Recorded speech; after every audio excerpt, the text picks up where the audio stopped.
to him and say, look, I don't want you fear me, but I don't want you to be afraid of me. Does that make sense to y'all? Yeah. So I had to have the fear in him because I ain't stable, but I didn't want him to be, I did not want him to be afraid of me. So that was the biggest struggle for me. And I was lucky in that fact that I would always find positive male role models for him. As he got up, y'all grew up together. And then once we got in the church, you had Mark. I mean, Pastor James. There was always people, black men that God put in his life that were the positive role model that I needed for him to be.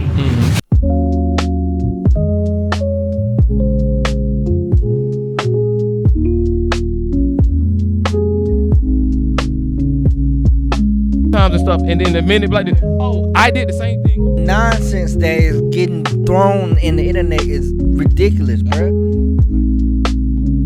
Upper and lower, right? So then guess what? To get to the upper, YouTube, this is Men of Reason with your host Cam, Caleb, Sean. And then we also have very, very, very special guests right here. For sure. They weren't born, right? We wouldn't be, right? Now listen, this is our mom, Bridget.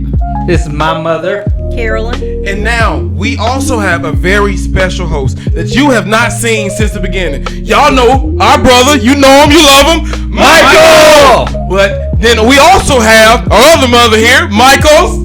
Gabriela. Yeah, mother. Well, I was gonna say mom. You good, you good, G. You good. Well, we're gonna continue because, like I said, you can edit it. But right now, though, we have a very special month that we're in. It's Men's Mental Health Awareness Month. This is a 1-part to a 2-part special event. Moms came on first. Thank y'all so much for coming on. You're welcome. Clap it up, boy. Woo! And now we got some very special topics that we want to get to, but we're gonna pass it on to our brother Sean. I appreciate that, Count. So I want to know, as well as the guys want to know, what were some of the challenges that you guys faced while raising us young men. Well, I guess I'll go first. Go ahead, girl. Talk about it. For me, where do I start? For me, it's. I got you. For me personally, there's been, I think all of us though, many challenges. For me, I was a young mom. When I say young, I say 15. The dad was 17 at that time. So we were just young, naive, thought we knew what we were doing. But, Michael was the results of being grown. I got you. Michael was the result of being grown. you. Here we are at 15. But one of the challenges I think a lot of people have a little bit help with their parents. My dad was a single dad to 5 kids. My mom passed when I was younger. So not having that motherly person or to be able to advise me or guide me through motherhood, even though I feel like if she would have been alive, there's no way I would have had a kid at that age because she wasn't having that. It was all about like school and stuff. But the challenges of having to quit school, thinking about working, what 15-year-old can find a job, that they're going to hire them. So having to think to have that burden on the parents, because how are we going to support, a child financially? So we didn't want to have that burden on there. So he also quit school. He started working, being in the migrant community. We didn't have really role models. Obviously, besides our parents, we didn't really have role models to say, hey, you can do this beside this. So it was just kind of like our culture was the immigrant community. So he was working out in the fields. I was working out of the fields doing nursery. So just imagine getting paid, even though it was a long time ago, being paid $2.50 basically an hour, and trying to support yourself, bills, and a child. Trying to raise yourself, trying to figure out, adulthood, not having that support from my mother to tell me this is the right way, this is the wrong way, or, just that advice. But many things, the poverty, not having the resources, just it being difficult on that on its own. But one thing I did know is I did not want my son to grow up in the same environment I grew up with. Amen. Which was, at that time, there was a lot of gang life there. There was a lot of violence in our community. So I knew I didn't want that for him. So eventually I said I need to get away from this, even though my whole entire community is there, like my family and stuff. And I knew that that was a sacrifice that I had to do that, to provide something better for him. So I decided to, wing out and move away from my hometown.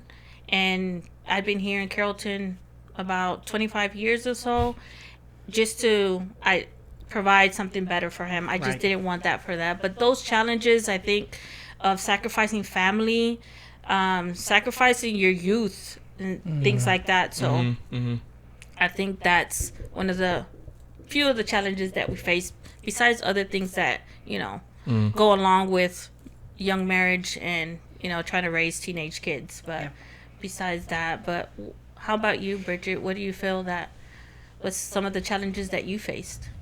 For me, being a single mom, got pregnant, had them at the age of 18, living at home with my mom. I did have my siblings when they first came home, because they were new. They was excited because it was two of them. Two at the first time was crazy. So I had that support, but it was hard trying to go to school, work. I quit school. They got sick. They was in the hospital. I did have one brother that was kind of there for me. So he helped me out a lot. My mom worked all the time. But she did what she could, and we literally lived at home with my mom. But then I wanted to venture out on my own. They don't know, but plenty of nights we was in the dark. It be like that though. It's some real stuff. It's some real stuff. It's the truth, baby. Pop a candle for real. We was in the dark. Like, I had to go around to the corner to my sister's house so, we could eat, be in the light. But yeah, eventually it got better. I had to work a lot of jobs just to support them. But my mom always had my back, so I got to get her hands up for that. Because without her, I don't know where we would be at. Literally. In the dark. In the dark. So, yeah, that's pretty much it. And still trying to raise them today to be the best people they can be. So, that's my story. Yeah, my story's a little bit different than yours. I'm probably the most mature mom. I ain't gonna call myself old, don't y'all get it twisted. I'm the most mature mom in this group. So when Sean was born, Sean was what they call nowadays a super preemie. He weighed 1 pound 9 ounces, was born in the middle of a hurricane, 3 tornadoes, UAB hospital in Birmingham, Alabama. I blame him for the C-section scar right now. But his first 5 years were pretty much with him being in the hospital, and it was just a blur. So it was doing nothing but paying medical bills, staying at the hospital, trying to work, sleep as much as I could. By the time he was 5, he had his last surgery, and by the time he was 7, I was divorced. So I remember, like, a couple of days after the divorce was final, I sat down on my couch in the living room, and it hit me. It's like, oh my God, I have a boy that I have to try to turn into a man. I have a black boy that I have to try to turn into a black man. I don't speak boy. So I had to sit down, and what I do is pros and cons. I always make a list, and literally I write things down. I wrote down the things that I could control. I can feed him because I got a job. I can keep him healthy because I got insurance at my job. I got a house that's in my name, so I can keep him a roof over his head. These are the things I got. Check, check, check, check, check. I can't teach him how to be a boy. I can teach him how to I can potty train him out the diaper, but after that, I'm lost. So I spent most of my time trying to find positive male role models for him, but not no man trying to push up on me. Different story, different conversation, a whole different podcast, okay? So we wasn't trying to do that. So what I looked for is just people that could be mentors, and that became my prayer on a daily. Was Lord, put positive people in his life, because I'm not interested. So when I went to church, he went to the youth group. I would always find a youth pastor. He had my brothers, he could pick up the phone and call, and when he had boy questions. My nephew, he could pick up the phone and call when he had boy questions. His uncle Chris, and I'm gonna say Chris's name because Bishop okay with me saying his name on the podcast. He would always call and have somebody to talk to, and I was always so grateful because the Lord answered my prayer on a constant basis. I could be at AutoZone and having my windshield wipers changed, and the man would come out and tell Sean, come here, little boy, let me show you how to do this for your mama. And I knew to say thank you, Lord, because that's an answer to my prayer. That's a positive input. Every little positive input, I learned to start building on it. And if I found one person who would pour into his life as a male, that person would lead me to somebody else, and that person would lead me to somebody else. And I had to pray for a friend, and Mikey was his friend. I had to pray for a friend because every day these two little girls kept coming to my apartment, getting my baby and taking him off.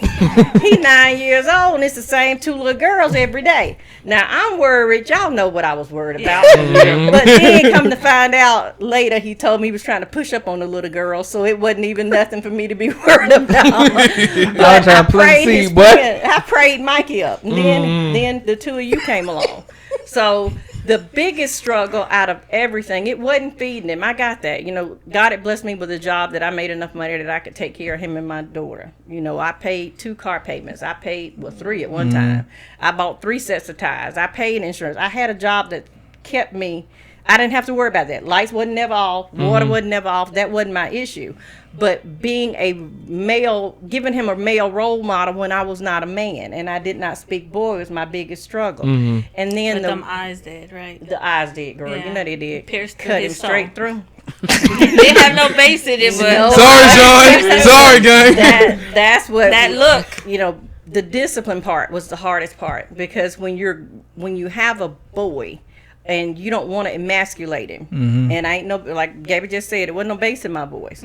So it was a fine line, was I gotta check you, but then I don't want you to be intimidated by every woman that you come across. And that was, to me, that was the biggest struggle I had with him. And I would sit down and talk to him and say, look, I don't want you fear me, but I don't want you to be afraid of me. Does that make sense to y'all? Yeah. So I had to have the fear in him because I ain't stable, but I didn't want him to be, I did not want him to be afraid of me. So that was the biggest struggle for me. And I was lucky in that fact that I would always find positive male role models for him. As he got, y'all grew up together. And then once we got in the church, you had Mark. I mean, Pastor James. It was always people, black men that God put in his life that were the positive role model that I needed for him to be. Now, I don't know about y'all's children, but mine have a very bad habit of bringing up anything that I may have done incorrectly, which I disagreed with. But they always, mama, this wasn't good or that wasn't good, and I tell them this to this day. I had to give you something to tell the counselor, right? You know that's what I say. Right. So since we're talking about Mental Health Month, and I gave my son a few things to tell the counselor, tell me some of the challenges that y'all have while y'all are dealing with your mental health issues, either with treatment or just counseling or talking about it. I'm finna Since be y'all honest. Wanna know, we want to know. I'm finna be honest. Okay, now you say that, right? A whole lot of stuff, because when we were younger, right, YouTube, so y'all know when you get in trouble at school or you do something crazy and then they gotta call mom at the crib, you get to shaking real bad. And my thing is, now you, Kaylin and Sean, please put in when I talk about this. We got but you. I remember one time, y'all, it's a crazy thing. Challenges, always getting in trouble. But we stayed out the way a lot of the time. Yeah. But when I would face troubles, and when mom would get called, and then I would hear her on the phone, I start crying. Yeah. I already know what's coming. There was fear there. It's not gonna lie to you. But another challenge is also another thing is like, also, since we were always staying out the way and doing our own things, like we had to find people to want to also vent ourselves to too, because we went through stuff. You remember how we used to have the bonfires? We would sit out there, we would complain, we'd be whining, we'd be loud, we'd be annoyed by school. It's always something trying to YouTube. Somebody wanted to literally fight me and Kaylin because we look alike. Crazy word. A whole lot of challenges, you know, and then we had Sword and Shield. Hey. But like, but like, there was so many challenges that facing as a kid coming up, and a lot of things, like my mom said, we didn't kind of see. Me and Kaylin used to argue back and forth all the time because we grew up together. All the time. Like, But you know what's crazy? Let me piggyback off of that, because there have been times where we couldn't even be vulnerable to ourselves because we didn't know how to cry in front of our own mama. yeah, we were YouTube. We were also told too. Thank you very much, because that was a good point to bring. That you are not allowed to be soft as a boy. So I grew up hardened and whatnot. Not saying Kaylin wasn't hardened, because he was, I was crybaby. but no, I was the mama's boy. I'm not even gonna lie to you. I grew out of it. My mom misses sometimes. You know, it is what it is. He still lives a little bit. But you know, like, you're not allowed to be vocal for real. You have to harden that. You have to take that, be quiet, and continue. There is no falling to pieces. And if there's no problem with falling down, the problem is with staying down. And my thing is also, growing up young, you have to be competitive. You have to stay style. Got to be strong. Got to look forward. Got to have an idea. And like, coming up as a boy, and you know, always looking for positive male role models too. It's like, you got to find those people that are in those places that you can admire, till you want to be like somebody in that direction that you know that you're going, that you want to be like, and stuff like that. So me and Kaylin was always kind of trying to find that thing. Our mom provided us with that too. You know, we also got in church and stuff like that. But Kaylin, tell me a little bit what you think. But no, because Tell me the other part. I got you. Well, we need to talk about that. But piggybacking off of that, because we had uncles or we had bigger cousins. Yeah. So most of the time we would be around our family, but the things that our family would do, we didn't do. So it's like we were kind of like on the outskirts. Yeah, we But it also was stayed we out the way a seen lot. We seen what they did, and it was like, okay, so a man supposed to do this, a man's supposed to do that, a man's supposed to cut the grass, because your mom shouldn't have to ask you to cut the grass. You supposed to just something you're supposed to do. Take out the trash too. Don't forget that. Oh, Take out the trash. Take out the Oh, trash thank too. God. So it's like and then we did have a dad at that moment too. So it's like the things that we seen, because we didn't see him cry. Like, so the times where I would be emotional, mama, I'm saying it, like my mom didn't really know how to and kept me, because I'm just sitting here crying about something that's so small, and she'd be like, Kayla, you know, it's gonna be okay. Like, you'll be fine. And it's like, I took that moment and I was like, you know, mama, I appreciate that. Because there were times where I was like, Kayla, you really crying over nothing. There was a lot of those moments. But I did not know how to do that, because I didn't get that when Right. I was growing up. Right. So Right, my yeah, mom was a hard person. You know, it was what it was. You know, you Flip it, make it roll it. yeah, Just you make it you roll. figure it out and you go. So when I came up with my siblings, they was hard on me. So that's how. Or that's what I am to my kids. That's what I knew. Not to be soft like my oldest girl. She loves to hug. Yeah. I don't know how to give that back, because that's not what we received when we was growing up. And my mama say, "Stop touching me." I say, stop touching me now. She said, No, Carolina, you've always been. No. don't touch When they me. were little, I did the huggy thing. they can't remember. After they were no longer little, no touchy. Yeah, get away from me. So and that brings us up to Sean. So what about you, G? Yeah, man. So for me, mentally at first, it was like my mama said, having those people I could talk to. So for me at first, it was like having my aunt. My aunt Lois was the person if I couldn't come to my mom about stuff, Yeah. it was my aunt that I could talk to, and then it was my sister that I could talk to, and then it was finding like outlets. For me, it was playing basketball with Skylar, running around, like doing stuff that my brain could process whatever I was actually experiencing. So it was just trying to find healthy ways where I know I was feeling a lot of things and I just couldn't verbalize it, so I had to find healthy ways to get it out. And one thing she did do for me though, she let me cry.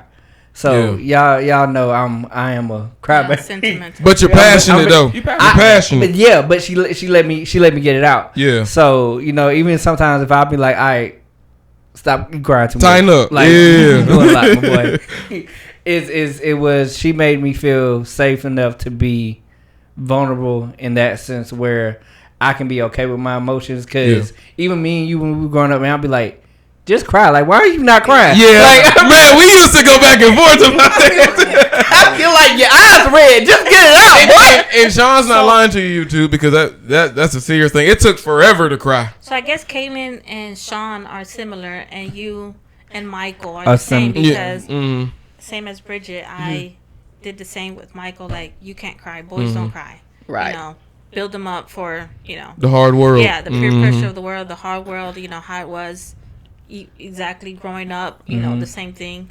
I think that's just what it is. But it's interesting to see that even though we've been around each other for so long, it never clicked that you guys are a lot similar of similarity. To that, and you and Mike are the same. Where like you don't show any emotions, you got to be hard. You just can't do any of that. Now I'm not gonna lie to you, Mom. That's also a thing, though.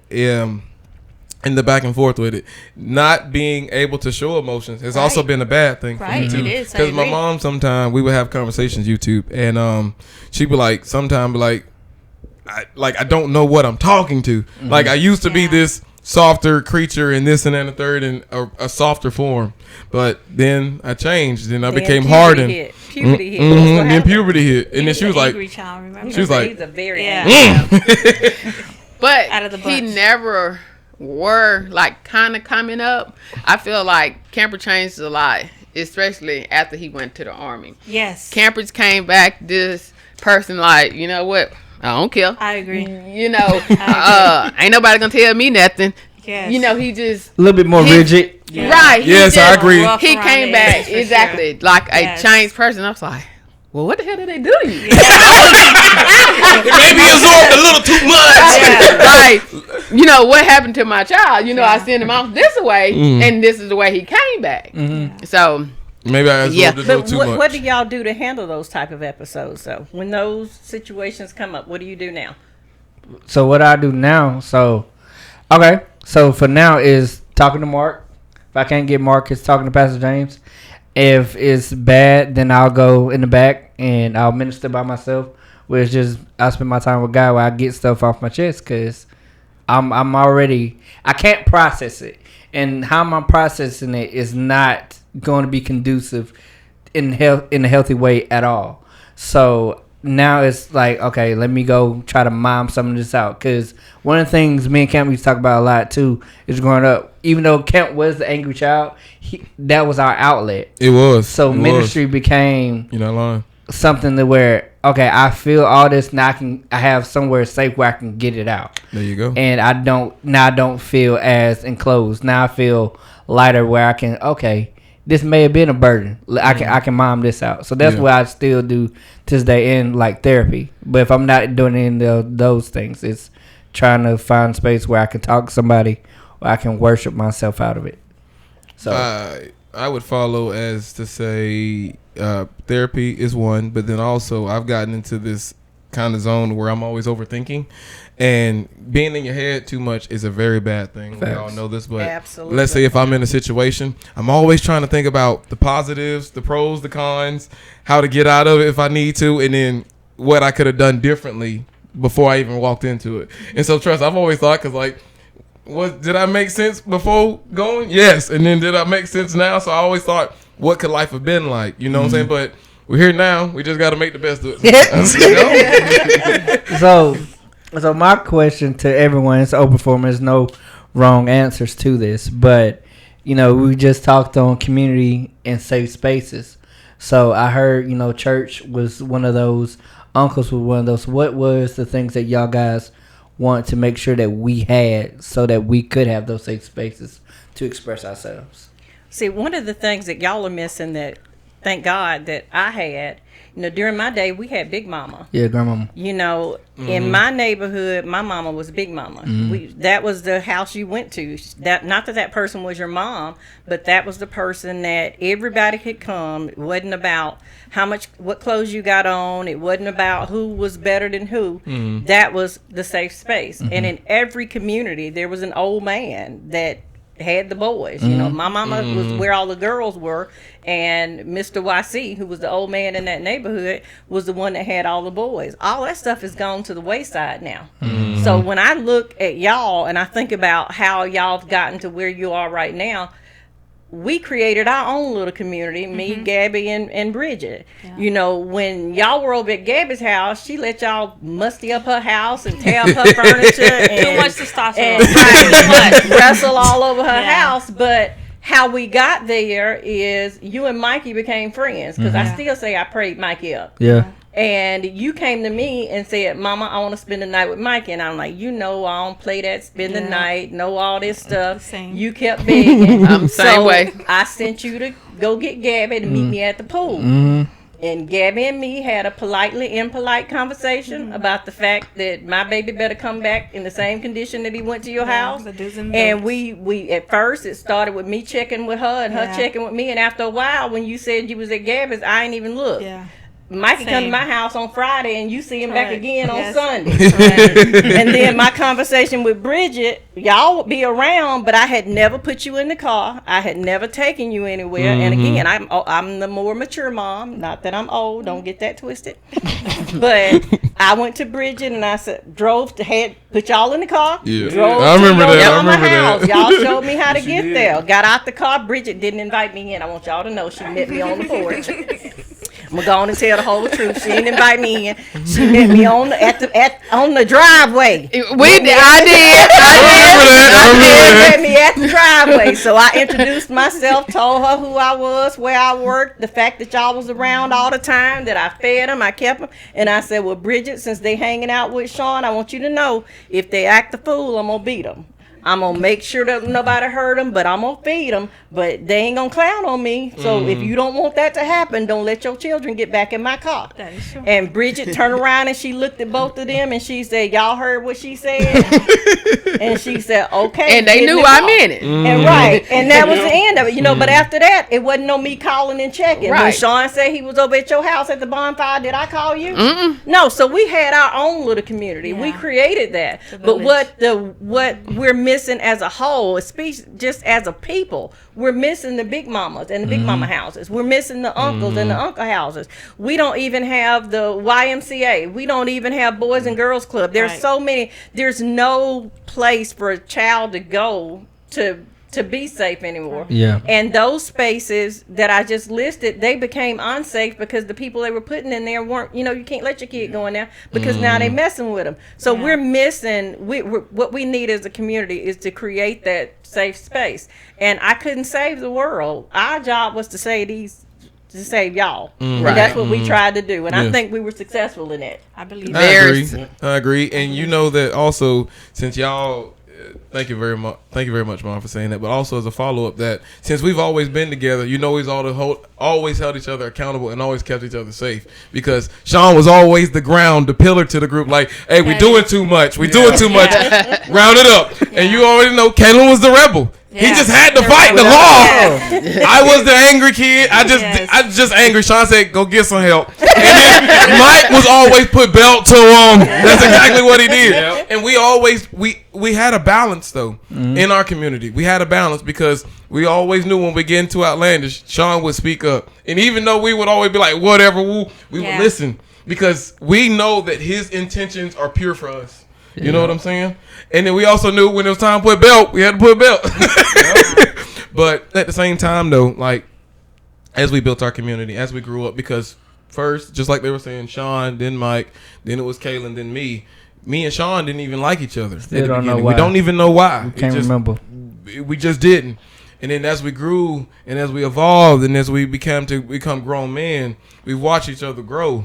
We've watched our community grow and prosper and blossom into something very beautiful. And you have to start understanding, YouTube, that you need to be around people in your community that you want to form on your own that are going in the same way that you are going That's and right. want the same progress That's that you're right. going to make and the same, or they don't even got to really be the same goals, but in the same direction of the same goals that you each want, because like I was saying, we've all just watched each other at our lows, at our highs, ups, down, lefts, rights. It don't even matter which way you look at it on the map. And we all know that we each other's safe space. You know what I'm saying? So if you want to, you can always find somebody that matches that type of energy. Look for them. They're out there. They're out For there. real? Okay, so going off on that, the one thing that we could connect to, especially for Safe Spaces is church. Now, me and you were ministering, and then Sean, that's when you became into it. So, I remember when he was there that one day. Yeah, we were talking there like this. like this. Because the one thing that Sean was like, he was like, bro, what is this? Yeah. And then we was like, this is this is that, because we were what? We were liturgical mimers. Yep. But me and Campers could really explain it to you. That's when we brought you to our Church. mentor teach. Yep. So going from that, that's when our mom and our grandma, they got us in the church. That was a little safe community that we Oh yeah, had. grandma forced us in there, but She it did. blossomed us. It blossomed us because we needed to have some grounding somewhere. You know what I'm saying? So that's really helpful. I agree. But no, and then other than that, we Gotta tell could truth, Ken. also go to a teach, and then we actually could go learn life lessons. Absolutely. Other lessons that other men seen is because not every man goes through the same walk of life. Right. Correct. So he I managed to agree. bring different perspectives to us that we was like, oh, He taught this us a lot. is new. You're not lying. He taught us a lot. There was And a then he lesson. also taught us life lessons. But that brings up a good point. Mothers with life lessons, is there something that us growing up, did you wish that was still instilled in us, the life lesson, and why is it so important to you? I'm gonna hold the Baptist finger because I'll go first. My children have a bad habit, very bad habit of saying, "Mama," every time we have a conversation, why does there have to be a life lesson? I'm sorry, Britt. And I tell them that I'm not gonna be with you always, Life so you lessons. need to pay attention. Yeah. But if I had my dream wish list of life lessons for Sean, I'm gonna try to keep it down to about 4 of them. Which No indicates particular there's order. more. Oh, there's definitely more. See? But that's between me and you off camera. So, accountability. We've said that word several times in this conversation, and accountability is no matter what you do, you be responsible For for it. you. Sean will tell you, I did never punish them for what they did. I punished them if they lied to me about it. That's when you got, because see, who gonna help you hide the body? You got to tell me the truth so I can help you. Don't ever not tell me the truth. Now, if you got in a fight, did you start it? Tell me, that's all I ask. Tell me what happened. Because when I go to the school, I need to have the true story. So it wasn't about, just be accountable. And that's been since he been breathing. The other thing I taught him is the definition of insanity, which is what, my son? Doing the same thing, expecting a different result. Absolutely. That's making good decisions. If you keep making the same bad decision over and over and over You get the again, same results. that is insanity. He's known that definition since he was 8 years old. He needs to use that on a daily basis. The next thing is being on time. I have one trigger, and my children know that is my trigger. It is the rudest thing that you can do is to be late. It shows disrespect for yourself. It shows that you are not a dependable person, and it's disrespect for the person that you are dealing with. That is my pet peeve. We travel is I-10 by 10. I have left him before. Yes. So Should've period. left me at church, boy. What you think this is? I've left him before. And the other thing is excellence. Yeah. Excellence, everything you do, it is okay to be better than other people. It is absolutely okay. Being average is easy. If it wasn't easy, everybody That could wouldn't do it. Yeah. Walking in excellence, and I mean it has to be a conscious thought in everything that you do. Do it better than everybody. Don't do nothing if you're not going to be the best at it. Don't do this if you're not going to be the best at it. Don't do this if you're not going to put your best into it. Excellence is a daily choice. You have to choose to be excellent. And if he would do those 4 things, and I'm gonna keep the rest of them to myself, we'll talk about it off the camera. But those would be my 4 wishes that he brought forth. And for the most part, I do have to give him credit. I'm on my son hard all the time. I'm just not an easy person. I'm on my son hard all the time. But I am thankful in the fact that I could pick up his phone and I know where he at. He at work. He at the gym, he at church, or he over here. Wait a minute, you got location? I got location. Baby. Oh, I got location. Okay. Go ahead. I need y'all to talk to them because I can't get them to give me their I got location. They location. hiding. Oh, y'all hiding. And that's my thing. And So why this is what I you say. can't And give they be them like, the "Mama, location." you don't need to know." And I'm like, it ain't for me to know like where you at. I don't care where you at and you're what not you stalking doing. the app. But I don't want a police showing up in my house say, "Well, Miss Daniel, you know, do you have a son such and such?" Yeah. That's why I want your location, Yeah. not to say, "Why are you over this girl house?" Yeah. But yeah, we don't have to talk about Yeah. this. Yeah, Oh, she always it's a rule. she always It's a rule says she don't in our care. house. I don't care what you're doing. Just let me know where you at. Yeah, let me know where you I don't care at. what you're And doing. they already know because I'm gonna get on the phone and I'm be like, "Where you at?" You do. Yeah. I have to know where But- to tell the police you don't to have to find the tell body. them. But- Because I'm not finna be worried. They gonna Right. know where to find the body. End of story. You're not gonna make me get gray hair because you over at Bunquisha house and you don't want me to know. I don't care. I just need the street address. That's all. Look, and I just want the location. Yeah. That's all I need is the Then you location. don't have to I don't call him. You don't I don't have to call and him. look, You just and that would look be like, so okay, he's easier, here. wouldn't Yeah. it? If see, Y'all finna download Life 360. That's I what's can finna happen. see it. baby, I need a location. I have one location. Now, if I could get the other one to get on page, look, I might Be sleep- right as rain. I can sleep so much better at night. Because you wake up at 2:00 in the morning. Okay, Look, everybody's and home. I can check if he ain't Everybody's at home. home. I know he ain't had no accident. I know Yeah, he ain't beside the exactly. road. I know somebody ain't took him. Yeah. Technically, mom be looking out the window and she can see the car. Yeah. She know I be there. Yeah, but why she could just look look at her bedside and just look at her phone and say, Be okay, like this, everybody's like, at home. You're not winning. Stop. I can see. I'm No gonna let it winning. go. I can Why see. you gotta That's get a out life of bed? lesson you ain't learned. Do what your mama told you to do. Yeah. That's your life lesson. You got any more lessons you want to throw out there, Gabby? No, I'm good right now. Got some lessons? Nope, I'm going off Carolyn. Those are those are some very Lord have those are mercy. some very Just going good off of ones. that, besides the great points that you said with him, great points. I do feel with Michael, that's one of the things. I mean, with the rest of my kids, but what we're talking about, men of reason. It's more as in I really just the way the world is. I want him to remain humble. Because the world is mean. I want him to remain humble. I want him, also remember his culture, because a lot of the kids nowadays get caught up in the trends and things Right. like that. You got to remember where you came from, Yep. or where your parents came from. The adversities that they did, the challenges that they went through for them to bring you where you're at right now, Right, the privileges right. that you have right now. Like, remain humble. Remember your with all the mean people here, don't forget your purpose. Don't Yes. forget what you came for. You were out of all the millions of souls that are out there, like, your purpose. I always tell my kids, you are, for the guys, men of excellence, right? Yeah. So live that way. Yeah.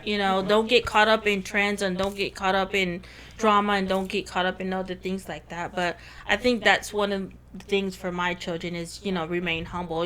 Obviously have boundaries. Don't let somebody take advantage of you. Be like, oh no, I'm not going to. Don't, look at the good side. No, it's just like remain humble, but just also know that, there's boundaries there, and just don't get caught up in the Right. the world, just remain humble. I think that's one of the biggest things for my children. It's just remaining humble and all this that's going on in this world. Do you have one more that you want to add on? No? No, I don't think so. Go ahead, wrap this up. Okay, then. Well, YouTube, I think that was a wonderful thing. Thank the moms for coming on. Let's give a big old round of applause. The invoice is in the mail. Like I said, this is 1 to a 2-part. Moms came this week. Dad's coming next week. But stay tuned, YouTube. Have a good one. Peace.